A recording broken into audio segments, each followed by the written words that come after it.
और मज़ीद के बाद ये कुरान का कमाल है कि जिससे ईसा का तारुफ इंसानों को कराया, वरना अगर कुरान करीम ईसा का तारुफ ना कराता तो रोज़ ज़मीन पर ईसा को जानने वाला कोई ना होता। मूसा का तारुफ कुरान ने कराया है, अगर कुरान मूसा का तारुफ ना कराता तो रोज़ ज़मीन पर तुम्हें बताने वाला कोई ना होता कि मूसा कौन था। आज तुम अपने मूसा पे नाज करते हो, ईसा पे नाज करते हो, तुम्हें खबर ही नहीं। तुम्हारी हालत तो ये, तो अपने दीन मूसा और दीन ईसा को कायम नहीं रख सके, तुम अपने दीन ईसा की अपनी किताबों को महफूज नहीं कर सके, तुम अपने नफ्स परस्ती में गुमराही और जलालत में गिर गए। तुम्हें क्या खबर कि ईसा कौन था, मूसा कौन था। ये कुरान का कमाल है कि जिसे मूसा की तारीख को जिंदा रखा, जिसे ईसा की तारीख को जिंदा रखा, नूह की तारीख को जिंदा रखा, इब्राहिम खलीला की तारीख को जिंदा रखा, इस्माइल ज़बीहुल्लाह इसहाक की तारीख को जिंदा रखा। आज तुम कहते हो हम बनी इसराइल, हम बनी इसराइल, हमारे इतने पैगंबर आ गए। ये सारी की सारी हयात जो तुम्हें दी है, ये इल्म की हयात कुरान ने तुम्हें दी है। अल्लाह अकबर। और तुम आज नाज करते हो हम मूसा के उम्मती हैं। मूसा का पता कुरान ने दिया, ईसा का पता कुरान ने दिया, तुम्हें तो खबर ही कुछ नहीं है। तुम्हारी किताबों में तारीफ हो चुकी है, तुमने अपने हाथों से उसको ऐसा बदल दिया है, तुम्हारी तारीख मसख। और तुम आज कहते हो कि मोहम्मद को हम नहीं मानते।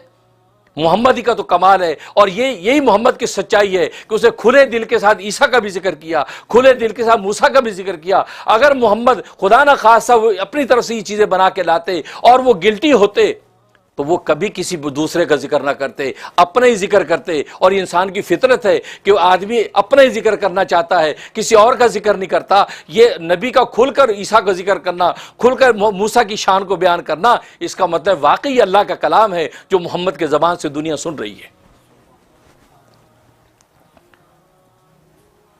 बाज़ दफ़ा यहूद कहते हैं जी कुरान करीम में रसूलुल्लाह सल्लल्लाहु अलैहि वसल्लम पर अल्लाह ने इताब किया, डांटा रसूलुल्लाह को।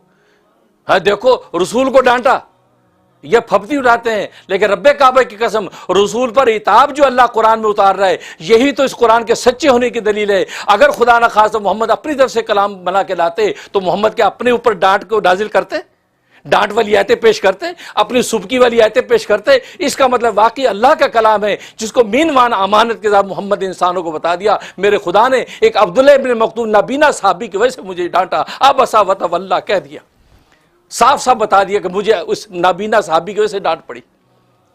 और फिर आपस वतवल्ला उतर आई। और फिर हालत ये थी कि जब भी नाबीना साहबी अब्दुल्लाह इब्न मक्तूम मजलिस में आते, रसूलुल्लाह खड़े हो जाते थे, खड़े हो जाते थे।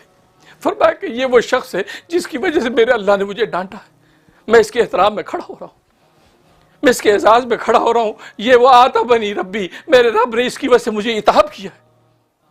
अब बताओ, अगर खुदा न खास मोहम्मद अपनी तरफ से कलाम बना के लाते तो क्या मोहम्मद ऐसी आयतें बयान करते जो उनके अपने खिलाफ जा रही हैं?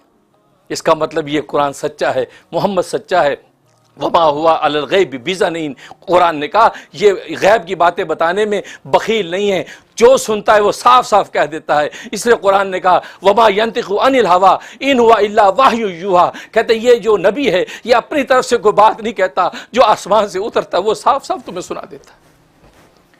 आज तुम कहते हो कि नबी की साथ मुतनाज़े है, मोहम्मद की साथ मुतनाज़े है, लिहाजा तनाज़े वाले को छोड़ो, इत्तेफाक वाले को मान लो। अरे इत्तेफाक वाले को जानता कौन था? मोहम्मद की शान थी कि उसने इत्तेफाक वाले का तारुफ करवाया कि ये ईसा है, ये मूसा है, ये इब्राहीम है, याकूब है, ये यूसुफ है। कुरान करीम में खोल कर बयान कर दिया।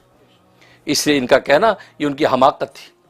इसलिए कहा कि वक़ाल ला यअलमून मिस्लहुम, कहा फरमाया कि ये जाहिल लोग जो है वो पहले तरह की बातें, जहालत की बातें करते हैं। फ़अल्लाहु यहकुमु बैनहुम यौमल क़ियामा, बस अल्लाह तबारक व तआला क़यामत के दिन फ़ैसला कर देगा फ़ीमा कानू फ़ीही यख्तलिफ़ून, उन चीज़ों में जिसमें आपस में इख्तलाफ करते हैं।